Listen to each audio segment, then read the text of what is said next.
Second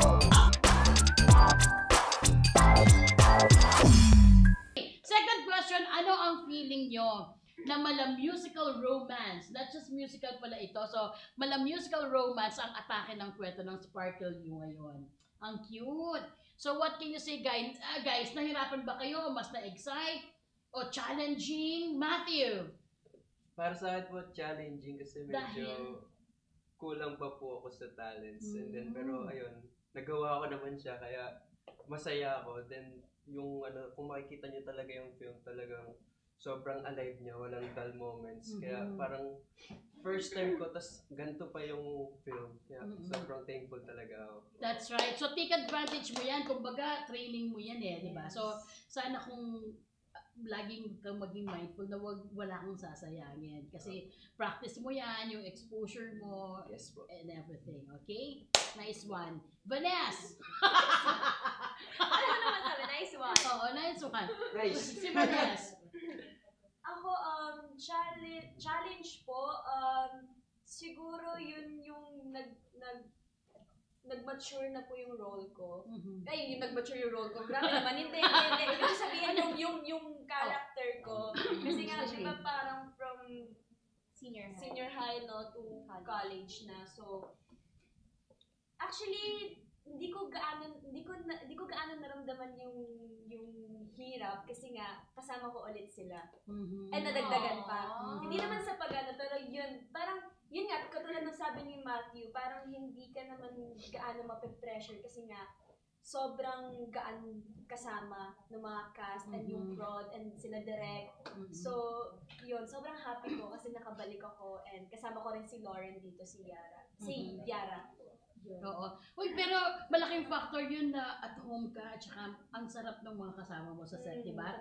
Kahit na challenging yung gagawin mong task for the day, nagiging magaan, yes, or nababawasan dahil sa mga kasama mo. Yes. That's true. Okay, Zap! Sure po ba tayo nababawasan yung Ano? yung dadagdagan tayo? Oo nga, totoo.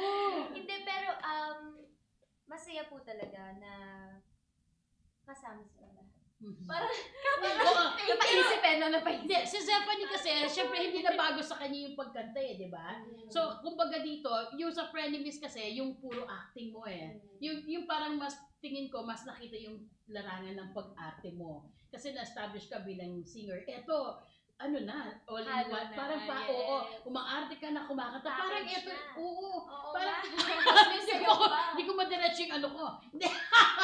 Di ba parang ito na yung ginagawa mo, yung buong-buo na So, of course, little challenge na sa iyo yung pagkanta, pero ano na lang yung nakaka-excite sa ginagawa mo ngayon. Yung bang parang mas, wow, ito na yun. Ito na lahat ang gusto kong gawin dito sa third story na to. Actually, mas tumaas nga po yung pressure kasi nga parang all-in-one na lahat. Unlike nung first story na more on focus talaga sa acting and parang ngayon kasi mas tumaas yung expectations ko sa sarili ko since yun nga, yung roles parang mas naging center na talaga yung sa story po namin.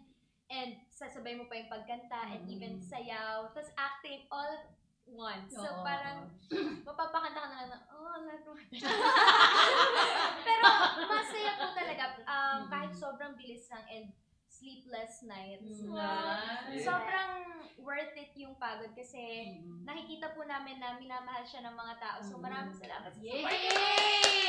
That's nice! So dapat talagang level up pa talaga And ang maganda sa'yo, parang tingin ko, ang competition, ikaw mismo, you compete sa With sarili yourself, mo, with yes. yourself. So yun.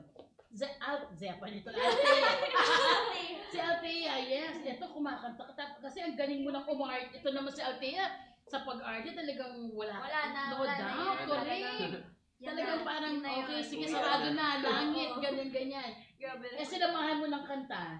Yun nga po. Nung nalaman ko na mayroong Sparkle You and musical siya, sabi ko, oh my, talaga ba? Ako talaga sa akin. Kaya, thank you dahil pinagkatiwalaan ako nila Direk and ang aming PM, Sir Anthony.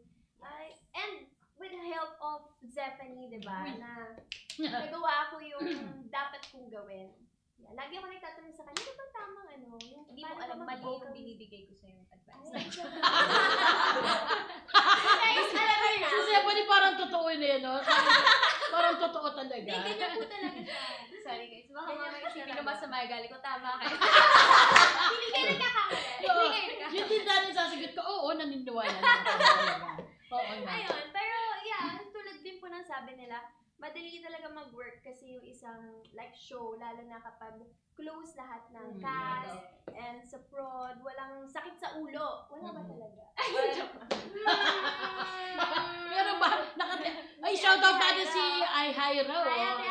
Si Hyra Jane. Oo, sino daw ba ang sakit ng ulo sa kanila? Uy, wala ko sinasabi ah. Joke lang.